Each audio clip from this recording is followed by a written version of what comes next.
Hi everyone, कैसे आप सब लोग। I hope all are fine. बच्चों, आज हम लोग बात करने वाले हैं जो अपना डी ट्रिपल्स बी है, ये क्या होता है। टीजीटी, पीजीटी और पीआरटी आप कैसे लग सकते हो, इसका सिलेबस क्या है, एज क्राइटेरिया क्या है, ठीक है, क्वालिफिकेशन क्या होती है। तो हम इस सब के बारे में आज यहाँ पे कंप्लीट डिस्कशन करेंगे, ठीक है। देखो, डी ट्रिपल्स बी क्या होता है बच्चों। डी ट्रिपल्स बी जो दिल्ली सरकार का जो बोर्ड है, जो दिल्ली सरकार का बोर्ड है, वो होता है डी ट्रिपल्स बी, ठीक है। फुल फॉर्म क्या है? Delhi subordinate service selection board. Delhi subordinate service selection board. Delhi के अंदर बच्चों टीचिंग की और नॉन टीचिंग की जो भर्ती है वो किसके थ्रू होती है? डी ट्रिपल्स बी के थ्रू, ठीक है। अब हमें यहाँ पे दिल्ली के अंदर डी ट्रिपल्स बी के अंदर पीआरटी, टीजीटी और पीजीटी टीचर यहाँ पे लगना है, ठीक है। पीआरटी, टीजीटी और पीजीटी हमें यहाँ पे टीचर लगना है। तो सबसे पहली चीज हमसे पूछी जाती है, मुझसे बहुत सारे क्वेश्चन थे कि एज क्राइटेरिया क्या है, ठीक है। इसके अंदर बच्चों देखो, अगर आप पीआरटी के लिए अप्लाई कर रहे हो तो आपकी एज 30 ईयर होनी चाहिए, ठीक है। 30 ईयर, बिलो 30 ईयर, ठीक है। मतलब क्या है, 30 साल से आप ऊपर नहीं होने चाहिए। 30 ईयर आपका एज क्राइटेरिया है, ठीक है। टीजीटी के लिए 30 ईयर और पीजीटी के लिए बच्चों 36 ईयर, ठीक है। बहुत सारी इसके अंदर वो हुई थी बहसबाजी, और उसके बाद इसका लास्ट है 36 ईयर कर दिया गया यहाँ पे, ठीक है। सेकंड चीज है बच्चों यहाँ पे क्वालिफिकेशन। सेकंड है यहाँ पे क्वालिफिकेशन। अगर आप पीजीटी लगना चाहते हो, टीजीटी लगना चाहते हो या फिर पीआरटी लगना चाहते हो तो उसके लिए आपको क्वालिफिकेशन क्या चाहिए? तो फर्स्ट क्वालिफिकेशन, अगर आप लोग पीआरटी लगना चाहते हो तो इसके अंदर आपको डिप्लोमा होना चाहिए आपका, ठीक है। Diploma in education. और सीटेट पेपर फर्स्ट आपका पास होना चाहिए। सीटेट पेपर फर्स्ट जो पीआरटी वाला है वो आपका पास होना चाहिए। आपके पास डिप्लोमा होना चाहिए और सीटेट पेपर फर्स्ट पास होना चाहिए, ठीक है। सेकंड, अगर आप टीजीटी के लिए अप्लाई कर रहे हो तो आपका ग्रेजुएशन होना चाहिए सब्जेक्ट के अंदर, ठीक है। ग्रेजुएशन होना चाहिए, बीएड होनी चाहिए और सीटेट पेपर 2 आपका पास होना चाहिए, ठीक है। सीटेट पेपर 2 आपका पास होना चाहिए अगर आप पीजीटी के लिए अप्लाई कर रहे हो। लेकिन अगर आप पीजीटी के लिए अप्लाई कर रहे हो तो वहां पर आपकी ग्रेजुएशन होनी चाहिए, आपकी पोस्ट ग्रेजुएशन होनी चाहिए और आपकी बीएड होनी चाहिए, ठीक है। यहाँ पर सीटेट की रिक्वायरमेंट है, वैसे सीटेट होता ही नहीं है। सीटेट पीआरटी और टीजीटी के लिए ही होता है। पीजीटी के लिए आपको किसी भी टेट की जरूरत नहीं है। पीजीटी के लिए आपको सिर्फ ग्रेजुएशन, आपकी पीजी की डिग्री और आपकी बीएड होनी चाहिए, ठीक है। तो ये आपकी क्वालिफिकेशन है इस एग्जाम के लिए, ठीक है। नेक्स्ट बच्चों, जो आपका पेपर है वो दो पार्ट के अंदर आता है। पेपर है वो दो पार्ट में आता है। पेपर फर्स्ट, पार्ट फर्स्ट है वो सबके लिए एक जैसा रहता है, ठीक है। पार्ट फर्स्ट है 100 नंबर का आता है, अभी डिस्कस करूंगी पार्ट फर्स्ट के अंदर क्या आता है। और पार्ट सेकंड है उसके अंदर आपका सब्जेक्ट आता है, ठीक है। जिस सब्जेक्ट से आपने फिल किया है तो वो सब्जेक्ट आता है। तो ये आपका 100 नंबर का पीआरटी के लिए, टीजीटी के लिए भी आपका 100 नंबर का। लेकिन आपका पीजीटी के लिए यहाँ पे जो आपका सब्जेक्ट है वो 200 नंबर का आता है, ठीक है।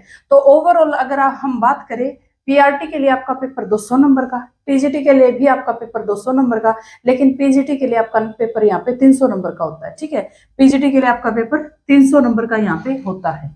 नेक्स्ट बच्चों, नेगेटिव मार्किंग, ठीक है। नेगेटिव मार्किंग, बिल्कुल नेगेटिव मार्किंग होती है, 1/4 नेगेटिव मार्किंग यहाँ पे होती है, ठीक है। 1 नंबर का एक क्वेश्चन और नेगेटिव मार्किंग यहाँ पे होती है।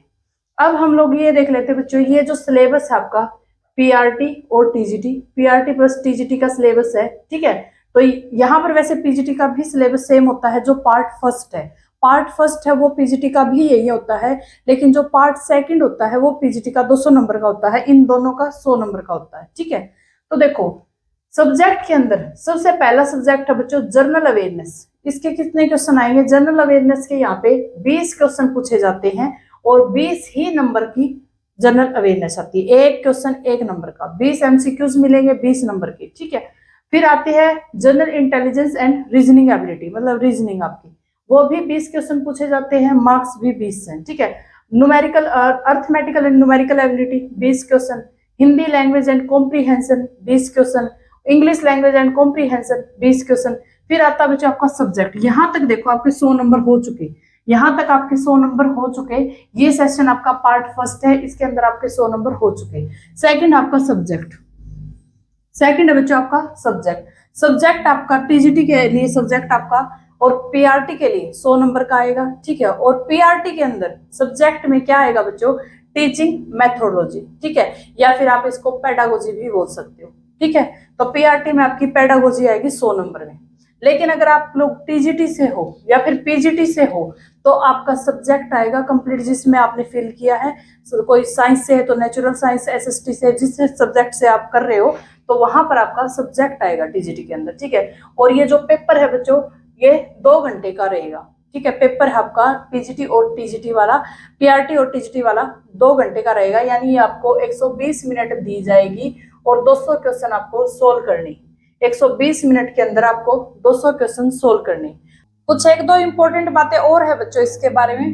देखो टीजीटी प्लस पीआरटी, ठीक है, इसमें हमने डिस्कस कर लिया जो पेपर आएगा वो आएगा 200 नंबर का। पेपर है 200 नंबर का, इसके अंदर नेगेटिव मार्किंग भी होती है 1/4, ठीक है, नेगेटिव मार्किंग भी होती है 1/4। इसके अंदर एक तो इंटरव्यू नहीं होता, इसके अंदर इंटरव्यू बिल्कुल नहीं होता। आप लोगों का जो ये पेपर है यही सब कुछ है, इंटरव्यू इसके अंदर नहीं होता, ठीक है। और दूसरा 40 से 40% इन बोथ द पार्ट। देखो अगर आप लोगों ने एक जैसे पार्ट 1 आपका जो कॉमन है, पार्ट 2 आपका सब्जेक्ट वाला, इसके अंदर अगर आपने 39 मार्क्स ले लिए तो आपका ये वाला भी चेक नहीं होगा, ठीक है। इसके अंदर आपको कितने नंबर लेने हैं, 40%, यानी कि 40 ही नंबर लेने हैं, 40 ही नंबर लेने हैं, 40%। अगर आप लोगों ने यहाँ पर चाहे आप 100 में से 99 नंबर ले लेना सपोज, ठीक है, लेकिन अगर आप लोगों ने यहाँ पे 39 ले लिए तो ये वाला चेक ही नहीं होएगा आपका पेपर, ठीक है। तो यहाँ पर 40 से 40% बोथ दी पार्ट होने चाहिए। टोटल टाइम कितना बच्चों, 2 आवर, ठीक है। टाइम बहुत कम है इसके अंदर, टाइम कम है, ठीक है। पेपर लेंथी होता है, टाइम भी कम होता है। DSSS भी है, कोई अच्छा वाला पेपर है, ये नहीं है कि बिल्कुल सिंपल सा आप टेट दे रहे हो, अच्छे वाला पेपर यहाँ पे आता है, ठीक है। अब देखो अदर स्टेट कैंडिडेट अप्लाई कर सकते हैं, बिल्कुल अप्लाई कर सकते हैं, ठीक है। एग्जाम की लोकेशन दिल्ली, दिल्ली में ही आपको पेपर देना हो, पूरी लाइफ आपको दिल्ली में ही जॉब मिलेगी, वहीं पे आपको जॉब करनी है, ठीक है। अब बच्चों इसकी वैकेंसी कब निकलेंगी, इसकी वैकेंसी है वो कब निकलेंगी तो ना आपको पता ना मुझे पता, ठीक है। लेकिन आप लोगों को एक चीज यहाँ पे ये ध्यान रखनी है कि वैकेंसी कभी भी आ सकती है इसकी, बट आप लोगों की तैयारी कैसी है, ठीक है, क्योंकि अच्छे वाला पेपर है, कोई सिंपल पेपर नहीं है कि आप उठ के देने चले गए। नेगेटिव मार्किंग भी है, सब्जेक्ट भी काफी अच्छा आता है इसका, ठीक है। तो यहाँ पर आप लोगों को अभी से अपनी तैयारी स्टार्ट कर देनी। जिसको ये लग रहा है कि मुझे दिल्ली में टीचर लगना है तो अभी से अपनी तैयारी को स्टार्ट कर दो, बिल्कुल। एटलीस्ट अपने सब्जेक्ट को पे तो इतना फोकस करो आप, सब्जेक्ट तो हर जगह ही पूछा जाता है, तो सब्जेक्ट को तो बिल्कुल ऐसे घोट दो, ठीक है। तो यहाँ पर जो सब्जेक्ट है बच्चों एनसीईआरटी, आपकी एनसीईआरटी सब्जेक्ट का वैसे डिस्कशन मैं अलग से करूंगी, टीजीटी का मैं डिस्कशन अलग से कर दूंगी, ठीक है। कहाँ से पढ़ना है, कौन सी बुक फॉलो करनी है, अलग से डिस्कशन कर दूंगी मैं। तो अपनी एनसीईआरटी है मेन, तो एनसीईआरटी को ही रीड करना है आपको, ठीक है। तो अपना सब्जेक्ट पे कमांड करो। कॉमन सेक्शन है हिंदी, इंग्लिश, मैथ, पेडागोजी, ये तो देखो हर जगह पूछे ही जाते हैं, हिंदी, इंग्लिश, मैथ, रीजनिंग हर जगह पूछे जाते हैं। तो ये तो सोचो ही मत कि नोटिफिकेशन आने के बाद मैं स्टार्ट करूं, अभी से स्टार्ट करोगे तब जाके आप अपना सपना पूरा कर पाओगे, ठीक है। Thank you so much.